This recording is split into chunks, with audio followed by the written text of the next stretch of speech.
Ready to escape into a world of enchanting pixels? What is up, my peeps? And today we're going to be reading Ichabod Crane.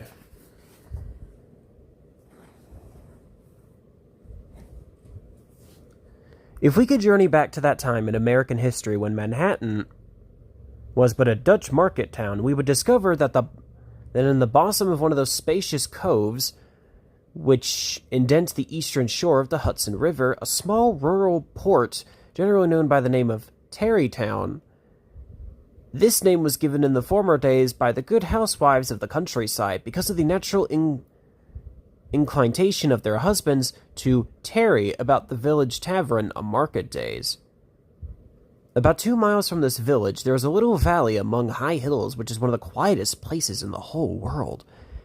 This sequestered glen has long since been known as Sleepy Hollow, and its rustic glades are called the Sleepy Hollow Boys. Throughout the neighboring country, a drowsy, dreamy influence seems to hang over the land. Some say the place was bewitched in the early days. The whole neighborhood abounds with haunted spots, strange sights, and twilight superstitions. The dormant spirit that haunts this enchanted region is the apparition of a figure on horseback without a head, who has sometimes been seen by the country folk galloping along in the gloom of the night, as if on wings of the wind. This spectre, known as the Headless Horseman of Sleepy Hollow. Into this quiet valley there came, late one drowsy autumn afternoon, an intolerant schoolmaster from Connecticut, by the name of Ichabod Crane. To see him strolling along with his coat flapping and fluttering around him, one might as well mistake him for some scarecrow escaped from a cornfield. He was tall and exceedingly lank. His head was small and flat, on top of a long pointed nose that looked like a weather vane perched on his spindle neck. As Ichabod walked down the main street of the village reading a book, the townspeople were astonished at the sight of their new schoolmaster, but soon found that he did his work well. He ruled over the children in his one-room schoolhouse by bearing in mind the golden maximin.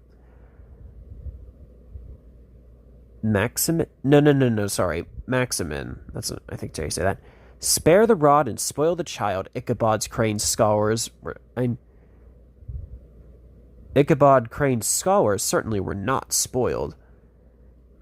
But after school, he was the companion and playmate of the children, and would even walk some of the smaller ones home, especially if they happened to have pretty sisters or mothers noted for their good cooking.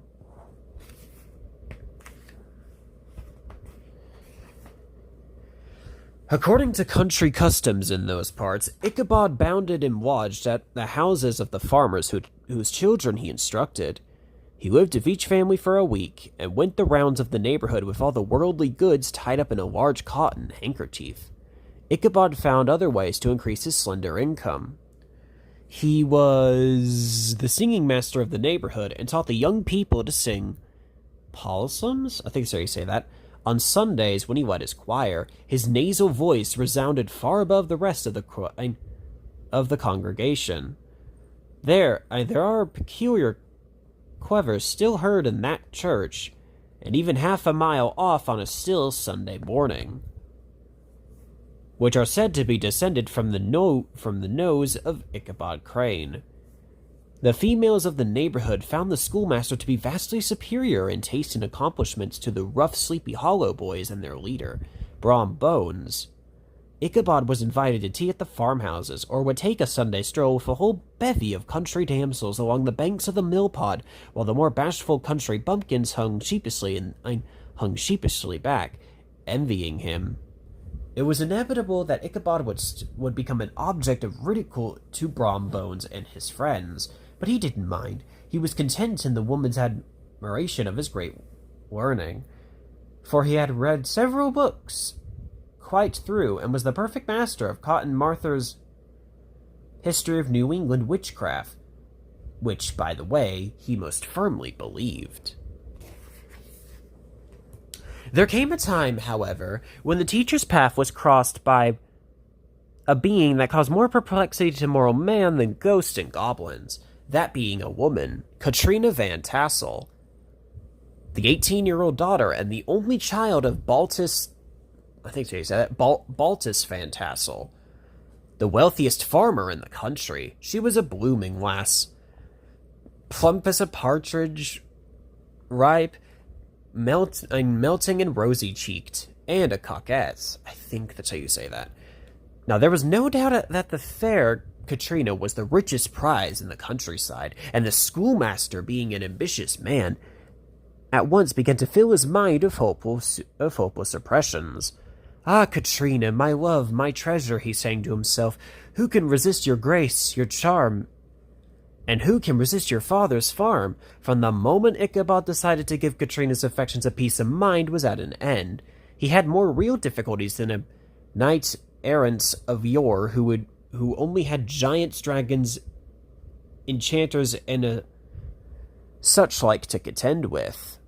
Ichabod had to win his way to the heart of a country flirt who was surrounded by a number of rustic admirers, including the most formidable obstacle of all, Brom Bones himself. Brom was famed for his great skill in horsemanship, being a dexterous on horseback as a Tartar. He was foremost at all races and cockfights, and with the leadership that bodily strength confers in rustic life, he was the umpire in all the disputes. He was always ready for either for a fight or a frolic. But he had more mischief than ill will in his makeup. And with his overbearing roughness, there was a strong dash of waggish good humor at bottom. Such was the rival with whom Ichabod Crane had to contend. Brom had cleared the field of all other suitors, and the fair Katrina often wished some champion would appear and for once take the field openly against that boisterous Brom, if only because competition would lead some spice to the courtship. And so she did not altogether discourage the schoolteacher's attentions. In this way, matters went on for some time. It was upon the occasion that her father's annual Halloween frolic that Katrina chose to stir up the embers of the smoldering rivalry. Thus, one invitation in particular carried a most personal and provocative summons. The gallant Ichabod was in a transport of joy. To him, this invitation could mean but one thing. He spent at least an extra half-hour at his toilet, brushing and furbishing up his best, and indeed only suit of rusty black, and admiring himself in a bit of broken-looking glass that hung in the schoolhouse. Just be your own charming self, and the fair Katrina is yours for the asking, he told his reflection. So gaily bedecked... Is that how you pronounce that? Yeah. So gaily bedecked and notably mounted on a broken-down plough horse he had borrowed for the occasion, Ichabod rode forth like a knight of old, trying to keep a tryst with his lady fair. God, the slang in this is intense, but that's classic Disney for you. Anyway, in all the countryside, there was nothing to equal a merrymaking at Mynheer Van Tassel's farm. Neighbors from miles around, dressed in their best, came to partake of the simple charms of a genuine Dutch country tea ravel in the scrumptious time of autumn. Such heaped-up platters of cakes of various kinds, known only to experienced Dutch housewives. There was the doughnuts, the crisp and crumbling crullers, sweet cakes, shortcakes, ginger cakes, and honey cakes, a whole family of cakes. And then there were apple pies, peach pies, and pumpkin pies. Besides slices of ham and smoked beef, and moreover, delectable dishes of preserved plums, peaches, pears, and quinces. Not to mention broiled shad and roasted chicken, with the motherly teapot sending up its clouds of vapor from the mist. Ichabod Crane did ample justice to every dainty. The sound of music from the common room summoned all to the dance. Ichabod prided himself on his dancing as much as his singing voice. Not a limb was idle, and to have seen his loose frame clattering around the room, you would have thought Saint Vitus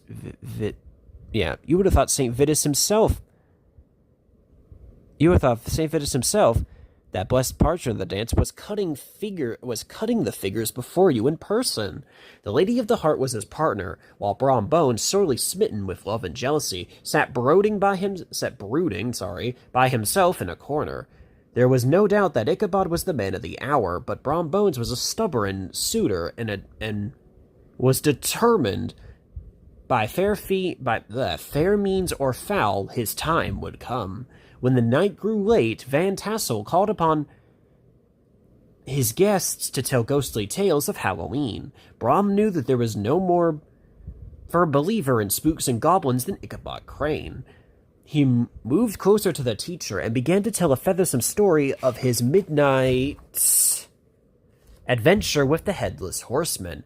Ichabod listened with eyes popping as Brom told him about being pursued by the horseman, who was looking for a head to replace his own. Dramatically, Brom finished his tale. Now, if you doubt this tale is so, I met this spook just a year ago, and I didn't stop for a second look, but made for the bridge that spans the brook.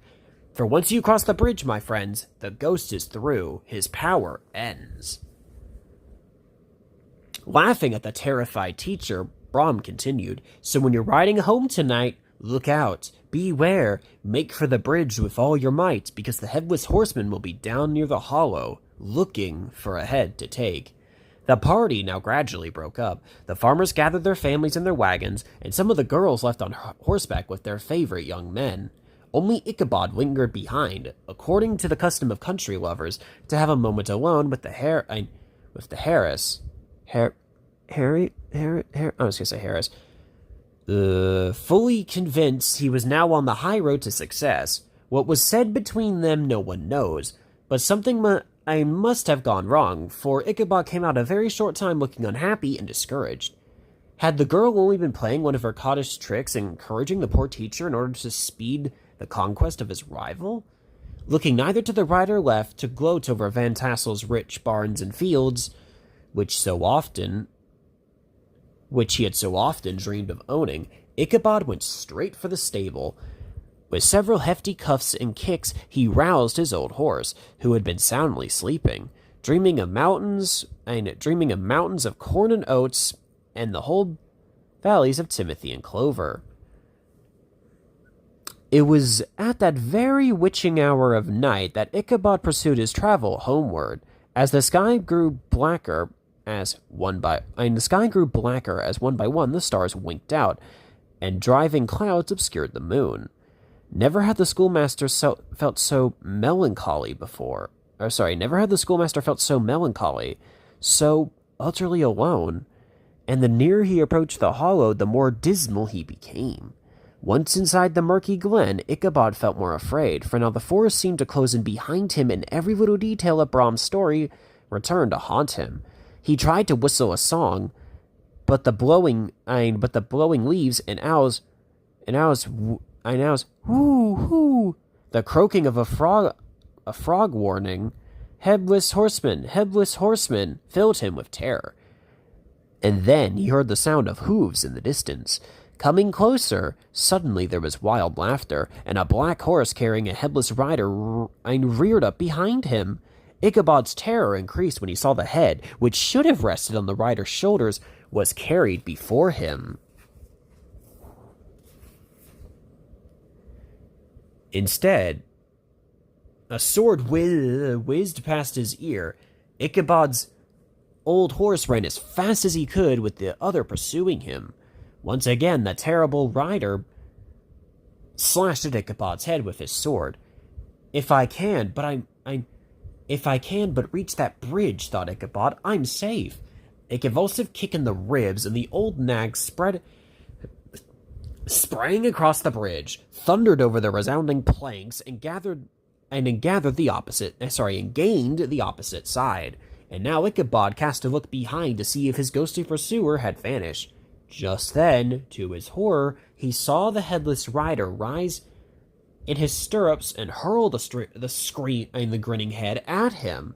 Ichabod tried to dodge the horrible missile, but it was too late. It hit his head, tumbling him from his horse. The next morning, they found the old horse cropping grass near his master's gate, but not a trace of the schoolteacher. On the far side of the bridge, however, there was discovered the hat of the unfortunate Ichabod, and close beside it, a shattered pumpkin. It was shortly thereafter that Brom Bones led the blooming Katrina to the altar. Now rumors persisted that Ichabod still lived, married to a wealthy woman in a distant county. But of course, the old country wives, who were the best judges of such matters, refused to believe such nonsense. They knew the schoolmaster had been spirited away by the headless horseman, and it's a favorite story often told in the neighborhood around the winter evening fire. Even today, a plowboy loitering homeward on a still autumn evening has sometimes thought he heard a voice in the distance, chanting a Mechanelli Paulsum in the tranquil solitude of Sleepy Hollow. So yeah, that was an interesting story. Anyway, that was an interesting story. So here's the history of the story. I'm going to double check if there's more. No, there was not. Okay. The next story stop will be Peter Pan. So, don't forget to like, comment, and subscribe. Talk to y'all later.